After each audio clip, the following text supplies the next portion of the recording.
Look how dirty she is. This is my 2001 PT Cruiser, and the wheel bearing needs to be addressed. It's a little bit,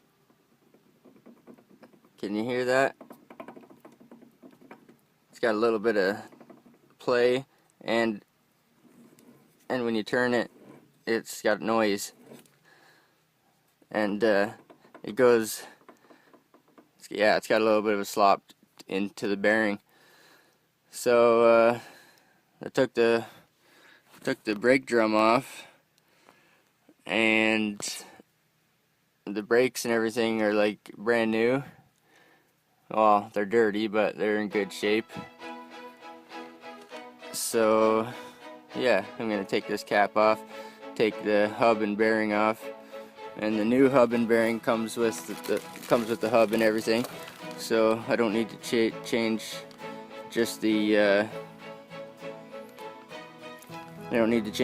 bearing and put the whole hub on. That's weird. That one has ABS. It has an ABS ring on it. I don't think mine has ABS, but it should still fit. I think that ABS ring works on with or without ABS.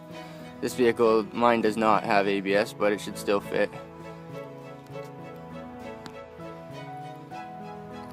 Look, I scratched her all up. Look at the scratches.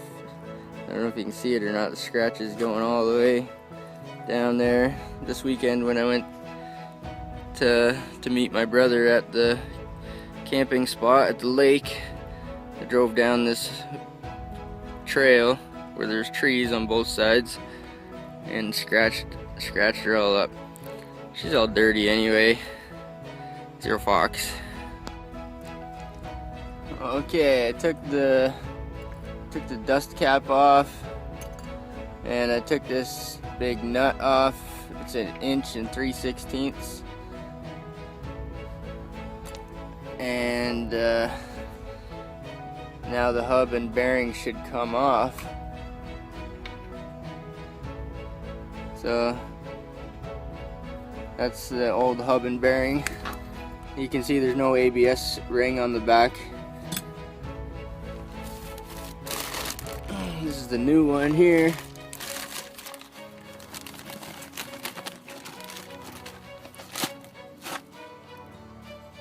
It has that ABS ring on the back, but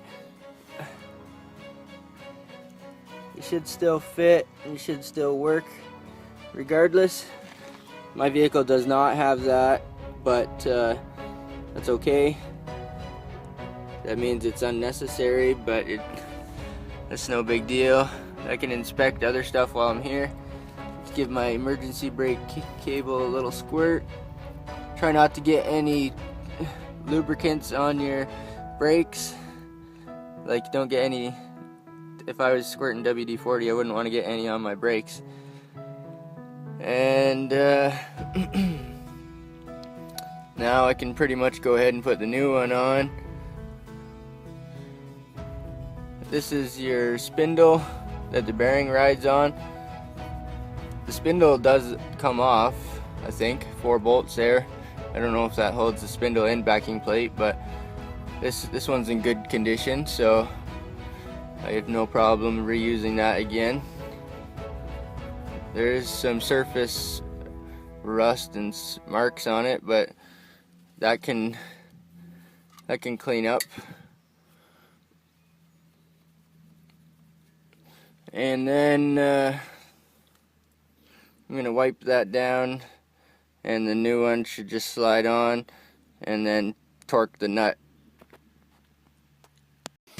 Okay, I got the new hub and bearing on, and it turns nice, smooth, no noise, no slop. I torqued it down, that nut down to about between 60 and 80 foot-pounds, and I'm not even sure what the recommended torque spec is, but yeah, I feel happy with that.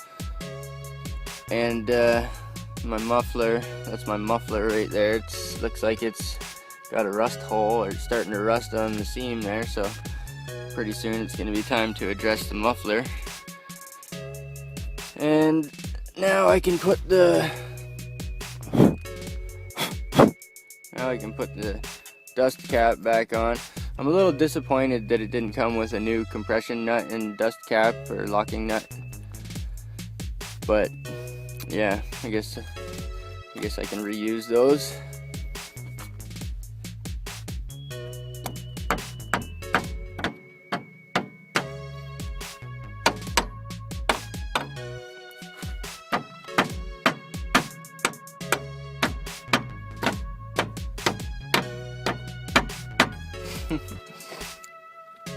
Use the rubber handle of the hammer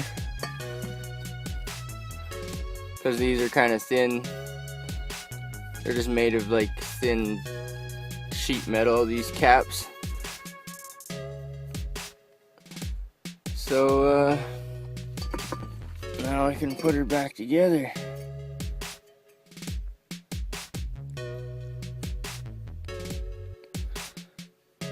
Brake drum's not bad. It's not good, but it's not bad.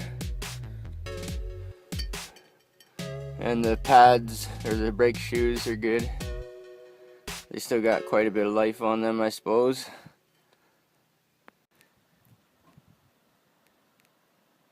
That's the new inner tie rod. So that round bit back there is this piece right here. Actually, it's funny because that nut was on this end. When I opened the box, the nut was here, and I thought it was a locking nut, and I was like, how is that even possible, because there was no threads remaining. So I took the nut off and I spun it on over here, because these lock nuts here, they're prone to stick to the tie rod. So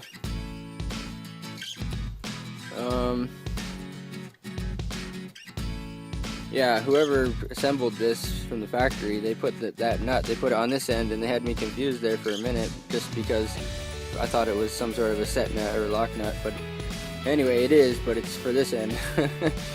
So I got everything loose here. Oh, excuse me in my shakiness. I got everything loose here now, so I should be able to, I can almost turn that by hand.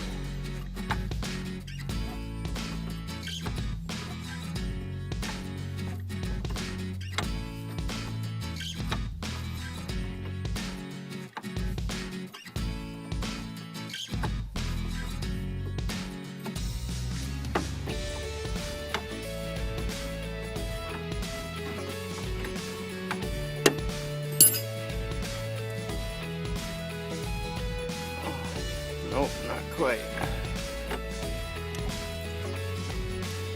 I already got both ends loose, or I've already broke both ends loose here. So I just need to spin them off. I'm going to start with this end here. Most of the time it just rotates in the ball there on the opposite end, even if this set nut is stuck to the tie rod.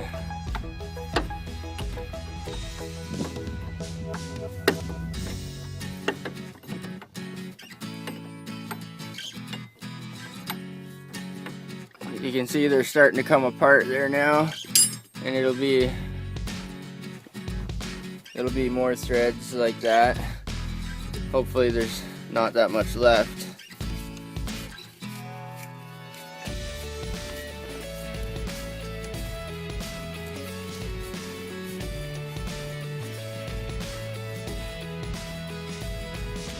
Okay, finally got the old one off, and it looks like it has a plastic shim here on this end, so I might need that. I might need one or both of those. I don't know if there's one or two, but I might need that. And I need this boot here too, this rubber boot, because this didn't come with one. So I had to take that nut off anyway. I was glad that this one came with one, but I had to take this one off anyway because I have to get the boot off, and the boot, you can't slide it off that way because this joint on this end, so the boot has to come off this way. Yeah. So now I can set the camera down, take those shims, take the boot, and put them on there. Alright, this is the new one now. I got the shim on there and the boot on there. The old one here, this joint is loose as a goose. She's got slack and slop in it, and this one here is all tight. I can barely move it. So, oh, that shim just pops onto the, there's like a shoulder here. That shim just pops onto the shoulder. So now I can put her back together. Alright, I'm putting the new one on here. And I got the vice grips clamped onto this big hub here. There's no notches or holes or anything. So, as far as I can tell, the only way to break it loose, because there's nothing to grab onto with a wrench, I use the vice grips. You could probably do it with a pipe wrench or maybe some certain other type of tool. But this is how I took the old one off. I clamped the vice grips on here and I put a pry bar in here and I pried up on the vice grips, but they got to be clamped real tight up there so they don't slip onto this hub here, or joint. So yeah, I'm gonna tighten it back up the same way I took it off with the vice grips. Okay, I got the hub tight, and now I can slide the boot all the way back onto the steering rack.